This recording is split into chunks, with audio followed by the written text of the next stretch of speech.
1 cup वरीचे तांदूळ आणि 1 cup साबुदाणा धुवून 4 ते 5 तास भिजवले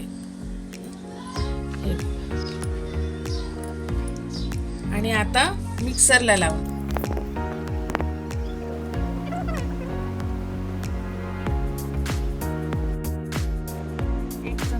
साखर, अर्धा चमचा हे मीठ, 1 मिरची टाकायची.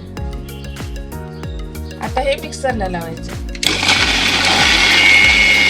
मिक्सरला लावलं जसं आपण डोश्याचं बॅटर करतो तसं बॅटर करून घ्यायचं. त्याच्यात मी 2 कप पाणी टाकलं. हे पिढं आहे, ह्याला तेल लावायचं आणि गरम झालं ना ते बॅटर टाकायचं.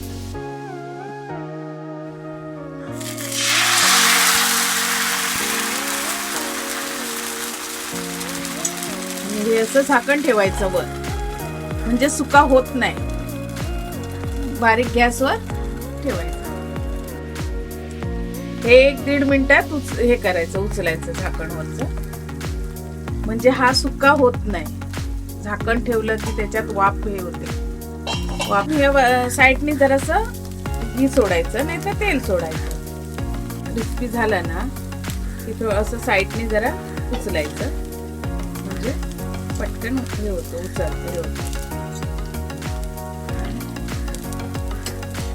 हा असा हे करून परत स्लो गॅस. तेल गरम झालं ना चांगलं का हे जिरं असं हातावर चोळायचं आणि टाकायचं आतमध्ये, म्हणजे वास छान येतो. टाकायची, कढीपत्ता टाकायचा.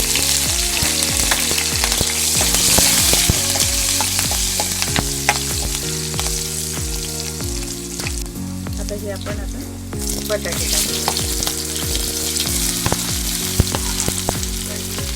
उकडलेली बटाटी आहे.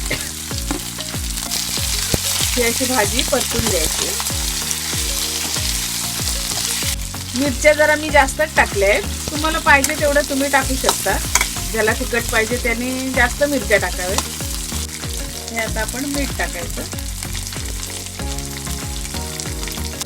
बटाटे आपण उकडून घेतलोय ना, म्हणून जरा तेलावरच असं परतून घ्यायचं. लगेच गॅस बंद करायचा. कोथिंबीर हे करायचं आणि हे खोबरं वरून गॅस बंद करायचं. तयार आहे आपली उपवासाची गव्हाणी आणि बटाट्याची भाजी. ही रेसिपी कशी वाटली नक्की सांगा मला आणि सबस्क्राईब करा.